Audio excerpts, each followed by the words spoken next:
Bom, o principal objetivo do experimento é o estudo da lei de Faraday e a discussão de como, mudando aspectos do experimento, como a intensidade do ímã, o número de espiras da bobina, a velocidade em que o ímã passa pela bobina e a distância entre ambos, influencia o resultado final. Há ainda discussão sobre outros tópicos da teoria. Bom, para esse experimento nós utilizaremos de uma régua, de um suporte, de um barbante, de uma tesoura para regular o tamanho do barbante, de dois ímãs, o ímã 1 e o ímã 2 de intensidades diferentes, de duas bobinas, a bobina 1 com 90 espiras e a bobina 2 com 160 espiras, e um multímetro para captar as tensões induzidas e corrente induzida. A lei de Faraday, ou a lei da incorrente induzida, diz que se variarmos o fluxo magnético num circuito fechado, o mesmo produzirá uma corrente induzida e uma força eletromotriz.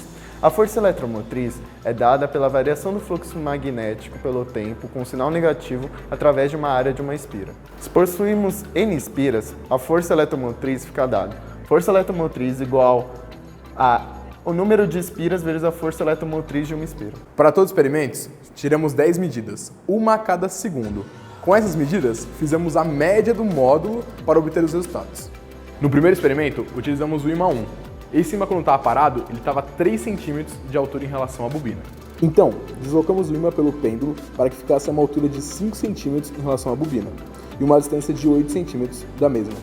Após isso, soltamos o ímã com uma velocidade inicial igual a zero. Reparamos que houve uma força eletromotriz e corrente induzida na bobina. A média resultou em 3,58 mV e 0,40 mA. No segundo experimento, deslocamos o ímã para que ele ficasse agora a 10 cm de altura em relação à bobina e 13,7 cm de distância horizontal da mesma. Soltando, reparamos uma tensão e uma corrente induzidas maiores do que no primeiro experimento, cerca de 4,12 mV e 0,59 mA. Bom, isso ocorre pois, pelo fato do ímã ser solto de uma altura maior do que do primeiro experimento e, consequentemente, ter uma distância horizontal maior do que do primeiro experimento em relação à bobina, ele adquire uma maior velocidade ao passar pela bobina e o seu campo magnético fica menos tempo em contato com a bobina. Uma vez que a força eletromagnética se dá pelo sinal negativo do fluxo magnético pelo tempo, pela derivada do tempo, se colocarmos essa fórmula em módulo, quanto menor o tempo de contato entre o fluxo magnético e a bobina, maior será a força eletromotriz. No experimento 3, alteramos a distância de 3 para 10 centímetros com o ímã em repouso e deslocamos o ímã 17 centímetros em relação à bobina. E como no exercício anterior, mantemos a distância de 13,7 centímetros, agora medindo uma nova corrente induzida e tensão induzida.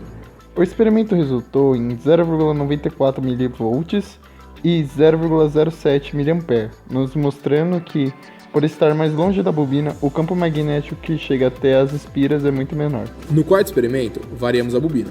A bobina que estava sendo utilizada possuía 90 espiras. A bobina de agora possui 160 espiras e um diâmetro similar à bobina anterior.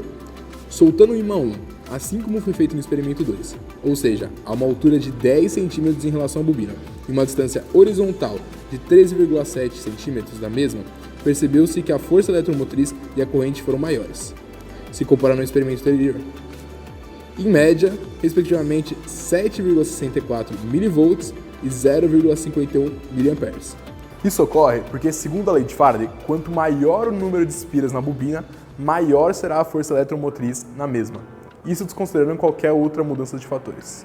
Para o quinto experimento, vamos manter os mesmos dados do segundo experimento, ou seja, uma distância relativa da bobina de 3 cm no repouso, uma altura depois deslocada de 10 cm e logo uma distância horizontal de 3,7 cm, como nos outros experimentos, e a bobina voltará a ser a primeira bobina, a de 90 espiras.